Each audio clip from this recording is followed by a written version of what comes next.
మహామంత్రి, మహారాజా, మన రాజ్యంలో ప్రజలు ఎలా ఉన్నారు? సంతోషంగా ఉన్నారా? ఉన్నారు ప్రభు. ఏం చేస్తున్నారు? అందరూ మన గురించి గొప్పలు చెప్పుకుంటున్నారా? చెప్పుకుంటున్నారు ప్రభు.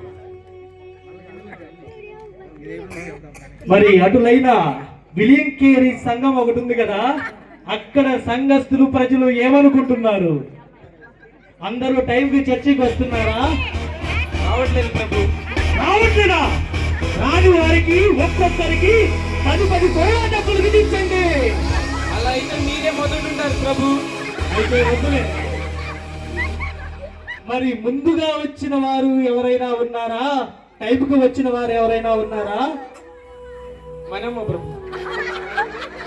మరి ఆమెకి 10 కేజీల బంగారం ఇచ్చి పంపించండి. వద్దు ప్రభు, బంగారం ధర పెరిగిపోయింది ఈసారి. మరి అటులైనా మన రాజ్యం గురించి మరి మిగతా పరిస్థితులు ఎలా ఉన్నాయి? యూదులు ఏమంటున్నారు? యూదులకి మహారాజు పుట్టారని మాట్లాడుకుంటుంటే విన్నాను ప్రభు. ఏమేమి రాజులము మేము ఉండగా యూదులకు వేరొక రాజుల అసంభవం! ఇది ఎలా సాధ్యం? అటులైనా ఒక లోక రక్షకుడు పుట్టునని మా పూర్వీకులు చెప్పిన మాట ఇదేనా?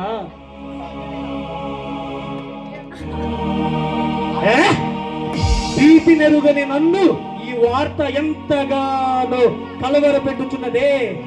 ఈ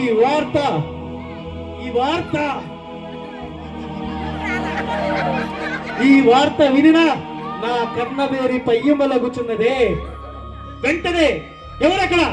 వెంటనే శాస్త్రులను, లేఖన పరిశోధకులను పిలిపించండి.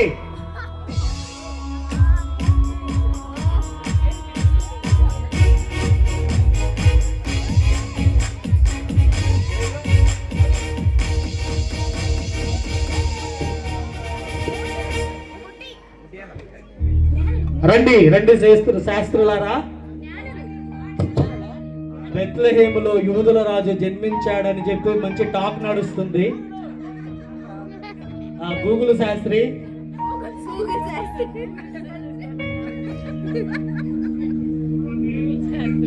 బెత్లెహేములో ఒక రాజు పుట్టాడని చెప్తున్నది. మరి మన లేఖనాలు ఏమని సెలవిస్తున్నాయో చెప్పగలరా శాస్త్రులు? ముందుగా హేరోదు మహారాజుకి ప్రణామములు. యూదులు పాలించు రారాజు క్రీస్తు అని లేఖనము పేర్కొంది ప్రభు. మరి అదే నేను అడుగుతున్నది, ఆ క్రీస్తు ఎక్కడ పుట్టెను, ఎక్కడ జన్మించునో మాకు తెలుపగలరా? యూదయ బెత్లెహేము, నీవు ప్రధానులలో ఎంత మాత్రము అల్పమైన వాడివి కావు. ఇశ్రాయేలు పరిపాలించువారు నీ నుంచి వచ్చు అని లేఖనములు చెప్పుచున్నాయి ప్రభు అని మీకా 5వ అధ్యాయం 2వ వచనంలో పేర్కొంది ప్రభు. ఓకే, అటులైనా మీరు వెళ్ళండి, మేము దీని మీద పరిశోధనలు జరిపించడము. మహామంత్రి, యూదుల రాజుకు నేనుండగా వేరొక రాజా? మా రక్తము ఉడిగిపోతుంది. ఇది చాలా భీతి కలిగిస్తుంది మాకు. ఇది అసంభవం, ఇది దుర్లభం. యూదులు మనకు కట్టు బానిసలు కారా? అవును, మనకి కట్టు బానిసలే. అస్మోనియా వంశం ధ్వంసం చేసి రోమా చక్రవర్తి ఆదేశంతో యూదులకు రాజులై ఉన్నాను. అటువంటిది ఇప్పుడు వేరొక రాజా? అసంభవం! ఈ వార్త విడుదలైనది. అహర వీర మహాభయంకర రోమా సామ్రాజ్య శౌర్యమనేది సామ్రాజ్యాధిపతి చేతి నుండి ఈ యూదులను రక్షించు వాడెవ్వడు?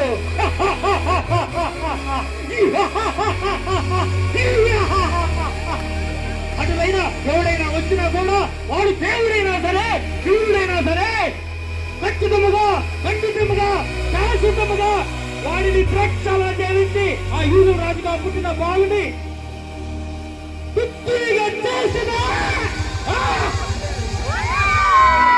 మహారాజా, కొంచెం శాంతితో ఆలోచించండి. మనం సమయానికి తగ్గట్టు సరిగ్గా ఆలోచిస్తే ఆ యూదుల రాజ్యాన్ని మనం అణిచివేయచ్చు. నీవన్నది కరెక్టే మహామంత్రి. ఇలాంటి టైంలోనే మనము చాకచక్యంగా వ్యవహరించాలి.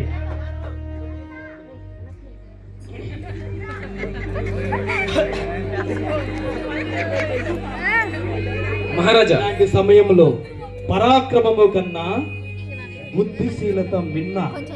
కావున ఇప్పుడు నేను నా కపుటోపాయములతో నా అగడ నగడ నైపుణ్యములతో వ్యవహరించి ఆ యౌదుల రాజుగా పుట్టిన వాడి గుట్టును రప్పించదును.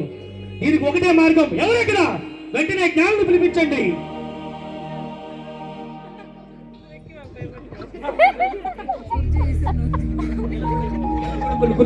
సరే ఒక నిలబడండి. ఇటువంటి ప్రణామాలు ప్రభు. ప్రణామములు జ్ఞానులు. రండి రండి. మీ రాకతో మా అంతఃపురము పావనమైనది. చెప్పండి. యూదులకు రాజు అయిన రక్షకుడు పుట్టి ఉన్నాడు, అతనిని చూపించగలరా? మేము చూపించుడు కాదు, మాకిప్పుడే అందిన సమాచారం ఏమంటే అతను బెత్లెహేములో జన్మించాడని చెప్పి మా పరిశోధకులు చెప్పారు, లేఖన పరిశోధకులు. కావున మీరేం చేస్తారంటే వెంటనే బెత్లెహేముకు వెళ్ళి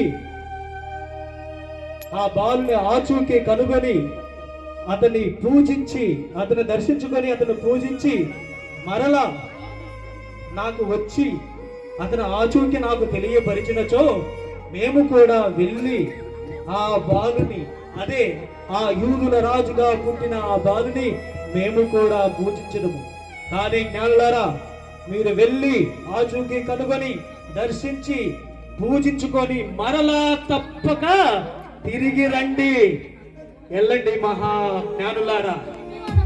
ధన్యవాదాలు. ఇంతకీ ఇవి మా కోసం తెచ్చినవేనా? కాదు ప్రభు, యూదుల పోండి జ్ఞానులారా, ఆ బాల యేసునికి ఇవ్వండి. మాకేం వద్దులే, పోండి. చూద్దాం మహామంత్రి, మీరు మరలా వస్తే ఆ బాలుని ఆచూకీ కనుగొని ఎక్కడ దాక్కున్నా, పోస్ట్ ఆఫీస్ సెంటర్ లో ఉన్నా, స్మార్ట్ బజార్ లో ఉన్నా, ఎక్కడున్నా ఖండితముగా ఖచ్చితంగా తుత్తుని చేసేద్దాం. ఇదే నా ఆజ్ఞ ప్రతిజ్ఞ. हेरोद महाराज की जय, हेरोद महाराज की जय, हेरोद महाराज